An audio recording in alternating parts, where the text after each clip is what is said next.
And what is up, everyone, on Facebook? Mark Gaming 2794, aka Mark Coy, coming at you live from Columbus, Mississippi.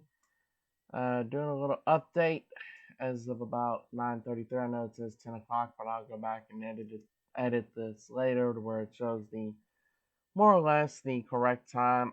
Just give me 1 second, just trying to get some things set up here. There we go.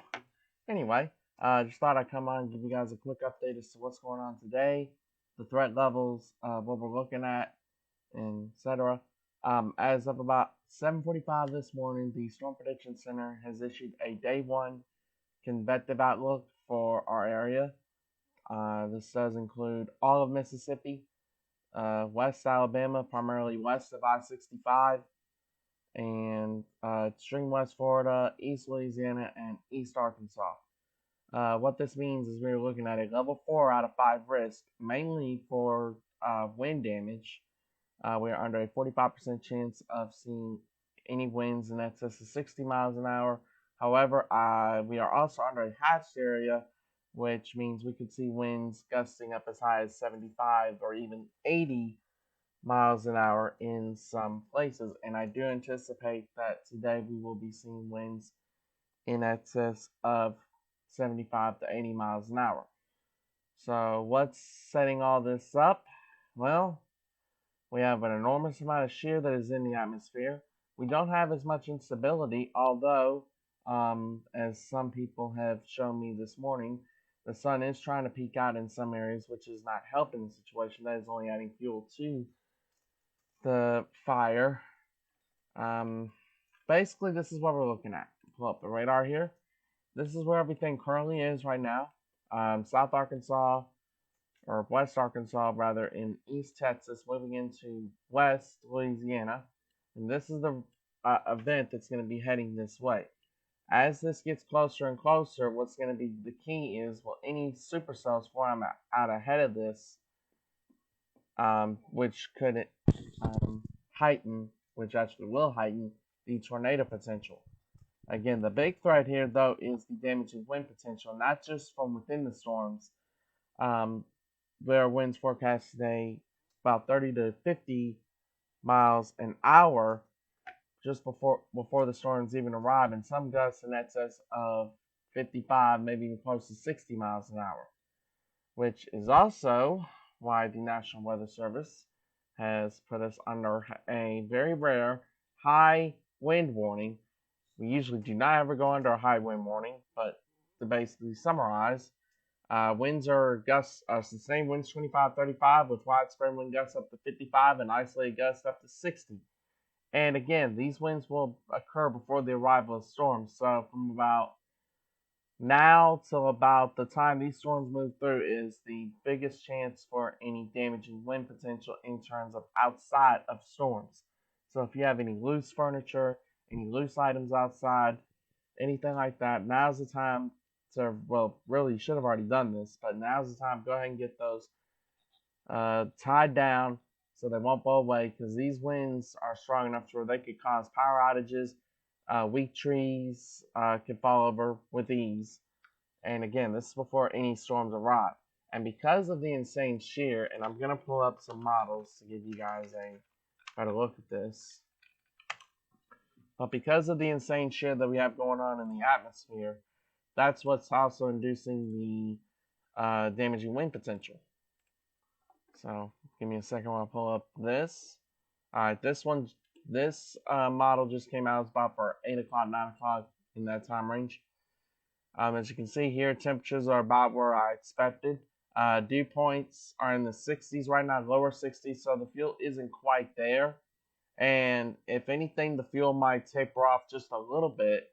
But as you can see here, from about 1 o'clock, see dew points around 62, 67 out towards Greenville, 65 in around the Tunica area, 60 in Jackson, and say about the 2 o'clock hour, actually I was 2 o'clock, my bad, this is 3 o'clock, dew points still ranging from about the 60s, and this is going to be key to see, like, if anything is able to jump out ahead of this, we need higher dew points. Dew points, thankfully, with this model projection are not very high. Granted, but the intense squall line is still looking to be right around here, and I can't rule out still the potential of some storms developing. Like one right here, you got one right here, you got a couple right in here, and then maybe some right in here. If any of these storms can form out ahead of this line, that's going to be potential for supercell storms. But again, this line's coming through at about 7 o'clock. Starkville, Tupelo, just west of Tupelo, just west of Starkville, just west of Louisville, Philadelphia, and around that area. The big thing, though, is the wind potential out of this is very heightened because of the shear in the atmosphere that we have going on. 0 to 1 kilometer shear, we're looking at about 40 to 50 knots. Now, this is basically like on the ground. So we're probably looking at easily 40, 50, in essence of close to 60 knots in shear on the ground. And this is kind of looking more up towards the mid-levels, looking at about 60, 70 knots of shear, which is very strong shear. Luckily, the instability, like I said, is not very much. But in this case, it's not going to take much instability to feel these thunderstorms and to get them popping today. But anyways, that line goes ahead and it'll push on out of here. That's about 8. This is about 8 o'clock, and you see the line moving over Columbus, Aberdeen, Amory, Fulton. It's already past Starkville at this point. But one thing I want you guys to keep in mind, they've got this forecasted over Columbus at about 8 o'clock. 7 o'clock, it's just west of Starkville. That's about a 40 to 50 mile span, give or take, because this is about more towards just east of Matheson, etc. Again, this is about 50 miles, whereas here in all these areas, like probably looking at about 40 to 50 miles an hour with these storms. Like, here's a good example. This is about where Montgomery County is and where Winona is. And then here, it's basically got it to near Matheson. That's about a 50 to 55 mile stretch within 1 hour. So that's telling me that not only do we have a potential damaging winds, but these storms are going to be fast movers. This squall line is going to be fast moving. Meaning that if we can get, that if any of these QLCS tornadoes, which are basically spin-ups, form within this line, and there are possibilities within this line where that could happen, but if any of these spin-ups could occur, normally they'll drop and then they'll lift up within a couple minutes. Well, the problem is here, a couple minutes, if you're averaging about a mile a minute, it's going to still be about a couple minutes, meaning a couple miles. 5 minutes on the ground, meaning it's going to be 5 minutes or 5 miles on the ground. That's enough to produce an EF1 or an EF2, especially if the energy is just right and it hits it just right. That's enough to produce EF1, EF2, maybe even EF3 damage from these storms. So that is why the tornado risk is also heightened with this setup. But more than anything is the wind potential. Today I'm anticipating 70 to 80 mile an hour wind gusts and maybe an isolated chance that someone could see an 85 to 90 mile an hour wind gust. It's just there's so much wind energy and so much potential to tap into this squall line that is exactly what we're dealing with today. I do apologize for my Discord constantly pinging. I'm going to go ahead and mute that real quick. I do apologize about that. Probably should have done that before I started. But another thing I want to keep in mind, and this is why I'm a little bit leery about some of these models, because if you look over here, this one is a very slower projection. This one has it at about 7 o'clock in Eupora, Pontotoc, and Winston County. This one has a weaker line, but one thing I want you to keep in mind is there's more of a chance of supercells potentially developing ahead of this line. The dew points are much higher with this setup. As such, the tornado potential is a little bit higher with this setup. Again, the wind potential is still there with this kind of setup too. The wind potential, all this is still there. But maybe the squall line just maybe not as impressive on this particular run with this particular model. That's not to say that it's not impressive at all. It's still very impressive. If you look at the bulk shear, 0 to 6 kilometers, we're still looking anywhere from 60 to 70 knots of shear with these storms. In some cases, almost 80 knots of shear with these storms. This just has it on a slower, what am I trying to say, a slower scale. And I'm not quite sure I'll buy this. However, this model has been very consistent with this kind of a setup. So it is something that we have to watch, and we just have to watch and see how things play out throughout the day and just see. But like as these storms race on through, this is about where they're placed, and it's about 70 to 80 knots of shear.